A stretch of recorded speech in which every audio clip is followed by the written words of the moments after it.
do Americans feel about royal news in general, which gets a lot of coverage? A lot of coverage. And Americans are just like, enough of this. Enough of this stuff. What are we talking about? Okay, we're talking about Americans on UK royal news. Look at this. Just 32% of Americans care. 63%, to quote Stephen A. Smith, we don't care. We don't care. We've had enough of the royal news. The bottom line is this. When you're talking about more than 3 in 5 Americans saying, you know what? Go to another channel. Go watch the BBC if you want some royal. I don't believe you. Surely Americans watch these big royal events that get broadcast in full across every major network. Yo, hey, you don't believe me, John Berman, but it's in the numbers, baby. It's in the numbers. Look at this. Viewership of major events. Viewership in Americans. Coronation of Charles III. And this is across channels here in the United States. It was 10 million. Compare that to what I believe is one of the most American events possible. How about the Super Bowl? This past year's Super Bowl, look at this. 126 million. What is that? That's 12.6 times as many folks watching the Super Bowl, a pure American event,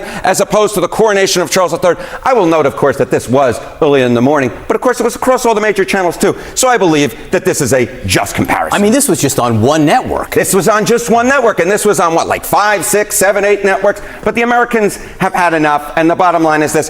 His mother had, what was it, like triple the audience for her coronation, so interest is declining as well. I'm kidding. I can feel my phone going off now already with concerns perhaps over this segment, but I will say we won the revolution 250 years ago, and we won the viewership battle again here. That's exactly right. 250 years, baby. Yes, hold. So now, even American television is saying it out loud. Not bloggers typing passionately into the void at midnight, not YouTube commentators with strong opinions and ring lights, not the usual suspects who have been saying this for years and getting dismissed as biased or oversensitive or simply not the right kind of voice for the conversation. Actual mainstream media. CNN. Sitting comfortably in a studio, with graphics, with statistics, with the specific, calm confidence of people who have looked at numbers and are now simply reporting what the numbers say. And the way they said it, and this is the part that really cuts through, was not dramatic, was not heated, was not delivered with the energy of people making an argument they need you to accept. It was casual. Like discussing Tuesday's forecast, like reading back a grocery list, like the information was so settled, so beyond reasonable dispute, that getting emotional about it would be slightly embarrassing. Americans feel about royal news like this, and then the number. And if you know anything about how significance works, about what separates a story that can be managed from a story that cannot, you understand immediately why calm is more dangerous than outrage. Because when people are emotional, you can argue back. You can question the passion. You can suggest bias. You can deploy the full machinery of counter-narrative and find purchase somewhere, because emotion always creates openings for doubt. When people are calm and pulling up statistics, that's when the funeral music quietly starts playing in the background. Nobody scheduled the funeral, nobody announced it. The music just starts, softly, and everyone in the room knows what it means. 32%. That was the number attached to Americans who care about royal news. 32. Not half, not close to half, not the kind of number that suggests a divided audience, where one side cares and the other doesn't quite as much. The kind of number that, in any other context, would prompt an immediate strategic review, a rethinking of approach, a frank internal conversation about whether the assumptions that have been guiding decisions are still connected to reality. 32% caring means 68% not caring. But CNN didn't leave it at the implied math. They brought the explicit number, the number that removes any possibility of comfortable rounding or generous interpretation. 63%. We don't care. We don't care. We've had enough. Read that repetition and understand that it was not accidental.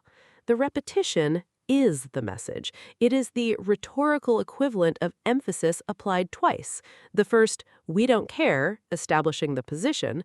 The second, we don't care, confirming that the first was not a slip, was not a hasty overclaim that a more careful construction would walk back. And then the addition of we've had enough, which is not the same as not caring, which is in fact the escalated version, not indifference, but something that moved through engagement, continued past it, and arrived at a different place entirely. You can be indifferent about something you never had a relationship with. We've had enough comes from somewhere different, from something that was once present and has since been exhausted. That is a very specific and very significant distinction. And then, because apparently the segment had decided that if you're going to make a point, you should make it completely, they cited Stephen A. Smith. Stephen A. Smith, a man whose entire professional existence is organized around the principle that nothing should be understated when it can be expressed with maximum emphasis and full body commitment. They brought in a hype man to explain how little people care. Think about that construction for a moment. The only available communicative vehicle for this level of disinterest was someone whose register is normally reserved for playoff games and championship moments. The irony is so complete, it almost loops back around into something profound.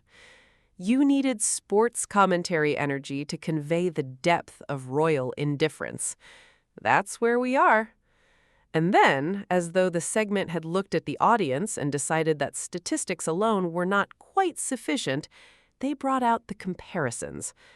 The coronation of King Charles III. Historic, ceremonially significant, the kind of event that arrives once in a generation, that carries the weight of tradition and pageantry and the full magnificent apparatus of an institution that has been performing this specific kind of spectacle for centuries. Crowns and carriages and ermine, and the accumulated symbolism of a monarchy that has survived wars and revolutions and the fundamental restructuring of the world order multiple times over. 10 million American viewers. 10 million people in a country of over 300 million chose to watch. Now, in isolation, 10 million people watching anything is a number that sounds substantial. 10 million is a crowd. 10 million is more people than live in many countries. 10 million is not nothing. But CNN did not present it in isolation. They placed it next to something else. The Super Bowl. 126 million viewers. If the coronation number sounded substantial a moment ago, placing it beside the Super Bowl number does something immediate and irreversible to how it registers. The comparison does not just establish a gap, it establishes a chasm of a size that reframes everything. 12.6 times more Americans chose to watch a football game, an event that happens every single year, that produces no historic first, that crowns a champion who will be defending that title in 12 months, over a once-in-a-generation royal ceremony that will not be repeated in most living people's lifetimes. The football game is not special by scarcity. The coronation was. The football game is not once in a generation. The coronation was. Every advantage that tradition and rarity and historical significance could theoretically confer, every argument about why this particular event should command exceptional attention existed in the coronation's favor. And it's still lost by a factor of 12.6. The excuse arrived predictably. It was early in the morning. The time difference. American audiences were asleep. CNN addressed this with the specific, gentle but immovable logic of people who have thought about the counterargument before offering the argument. Americans wake up early for things they care about.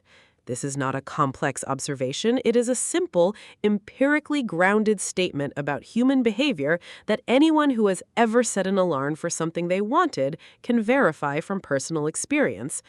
Concert tickets go on sale at 10 a.m., and the queue forms at 7. Black Friday sales open at midnight, and the parking lots fill at 11. Flight deals last hours, and the people who want them find out about them while they are still available. Early morning gym classes have waiting lists. Pre-dawn fishing trips are planned weeks in advance. The alarm clock is not the obstacle to American engagement with royal events. The absence of sufficient interest to justify the alarm clock is the obstacle. And no amount of time zone arithmetic changes that underlying reality. You do not oversleep things you genuinely want. And then, the number that sits underneath all of this, like a foundation that quietly determines everything built on top of it, the comparison to Queen Elizabeth II's era. Numbers roughly triple the current figures, an era in which royal coverage commanded genuinely significant American audience attention, in which the institution represented something that translated across the Atlantic with enough cultural force to sustain real, consistent, substantial viewership. Triple. This is the detail that converts a concerning data point into a narrative, because a low number in isolation could be explained in many ways. Context changes, attention fragments, media landscape shift. All of this is true, and all of it contributes to any viewership analysis. But triple in a previous era means this specific institution in a previous configuration commanded triple the current attention from the same audience. The audience did not become structurally incapable of caring about royal content. The content became less compelling to an audience that was once considerably more engaged with it. Something changed, not in the audience, in what the audience was being offered, and numbers, being entirely indifferent to the feelings of the people whose performance they measure, having no PR team, no spin operation, no carefully worded statement to release in response to an unfavorable news cycle, simply record that change without commentary or apology. The record says, interest declined. The record says something that once drew 30 million drew 10 million instead. The record says the trajectory is not favorable, and no amount of magnificent ceremonial production reverses a trajectory that is driven by something the production cannot address. Here is the thing about silence that tends to be underestimated in conversations about media and relevance and the machinery of public attention. Outrage is a form of engagement. Criticism is a form of engagement. Even hostile, negative, this is terrible and here is why engagement is engagement. It means the subject has captured enough of someone's attention that they are motivated to respond, to click, to comment, to share, to argue. The emotional valence of the engagement matters considerably less to an algorithm or a rating system than the fact of the engagement itself. This is why the specific quality of American disengagement from royal content is more damaging than angry criticism would be. 63% saying we don't care is not 63% saying we think this is terrible and here is our detailed critique. It is not 63% saying we used to love this and now we're disappointed and we want it to be better. Both of those responses contain energy, contain the potential for re-engagement, contain the implicit acknowledgement that the subject still has enough hold on the respondent to motivate a reaction. We don't care and we've had enough is different. That is disengagement completing itself, reaching its terminal point, the process of becoming indifferent, arriving at indifference and stopping there. And once an audience reaches that point, once a cultural phenomenon loses the thread of engagement entirely, once it slips from the category of things that generate reaction into the category of things that generate nothing, recovering that audience is a fundamentally different and fundamentally harder task than retaining it would have been. You can convert a critic. You cannot convert someone who has already changed the channel and forgotten to change it back. The joke at the end of the segment deserves its own examination, because jokes, when they land, reveal truths that straight commentary sometimes cannot reach. We won the revolution 250 years ago, and we won the viewership battle again. There is real information embedded in that joke, because the framing of the revolution as a competitive event, something America won, something the monarchy lost, and then the parallel framing of the viewership gap as another round of the same competition, is not just humor. It is a statement about the cultural relationship between America and the British monarchy, about how the monarchy is perceived from the American side of the Atlantic, about what role, if any, it is seen as playing in American cultural life. The answer the joke implies: none.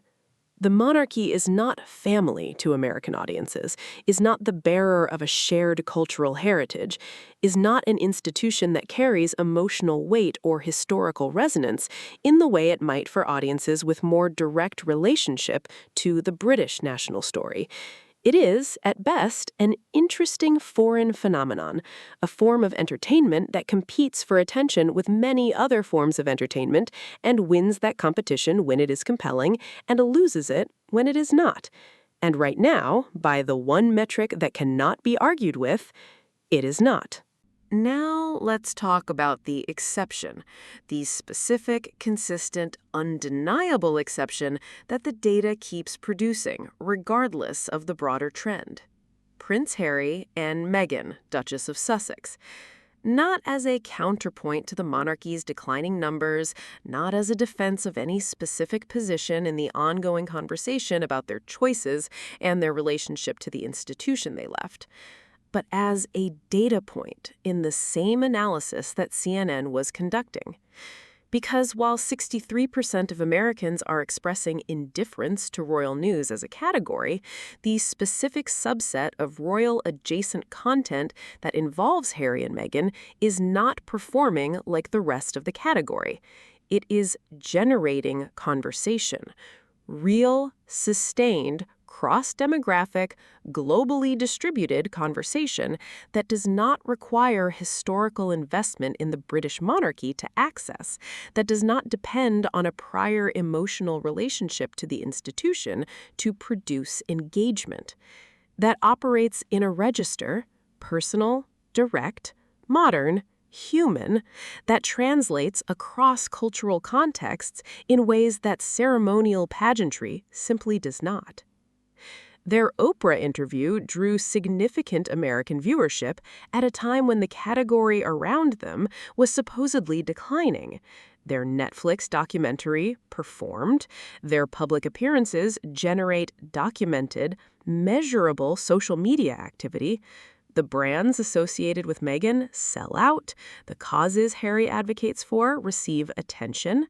The spaces they enter respond to them in ways that are visible, organic, and independent of any media management strategy. This is not about taking sides. This is not about whether their choices were right, or their public communications have always been optimal, or their relationship with the institution they left is complicated or straightforward. This is about what the data shows. The category is declining. The exception to the decline is them. And that juxtaposition, the institution struggling to hold attention with the weight of tradition, while two people who stepped away from that institution continue generating engagement through the weight of their humanity, is the subtext of the CNN segment, even when it is not the explicit text. Because what makes Harry and Meghan compelling to an American audience is not their connection to the monarchy. It is their departure from it, their willingness to be visible about what the institution cost them, their choice to speak in a register that is personal rather than ceremonial, their presence in spaces, philanthropy, advocacy, creative work, public conversation, that are governed by the currency of genuine connection rather than inherited symbolism. Relevance, as the segment noted, is not inherited. It is earned. maintained, continuously fought for in the specific way that any form of public attention must be earned and maintained and fought for in an environment where the competition for that attention never stops, and the audience's patience with anything that does not justify their time is both real and measurable. The monarchy, as currently constituted, is learning this. The numbers are teaching it. Patiently, repeatedly, without drama or malice, just teaching it. And the lesson, laid out clearly in a CNN segment delivered with the calm confidence of people reading back an uncomplicated finding, is this: attention is finite. Interest is not guaranteed. History is not a subscription service, and 63% of the available audience has already moved on. The remaining 32% will not wait forever, and the question of what might capture the rest is not answered by more ceremony. It is answered by the same thing that has always determined whether human beings pay attention to anything: genuine connection, which cannot be inherited, cannot be staged, cannot be quantified in viewership projections and then delivered on schedule. It either exists or it does not. And right now, the scoreboard is showing exactly which side of that equation the institution currently occupies. Quietly, calmly, with the specific, devastating clarity of a number that does not need interpretation. 63%. We don't care. We've had enough. Channel changed. Thank you for watching, and before I exit, I could really like to apologize on the previous video. I had no aware it was old news. Going forward, I will do better and research more. Thank you, and I will see you in the next video. Smiley here, signing off.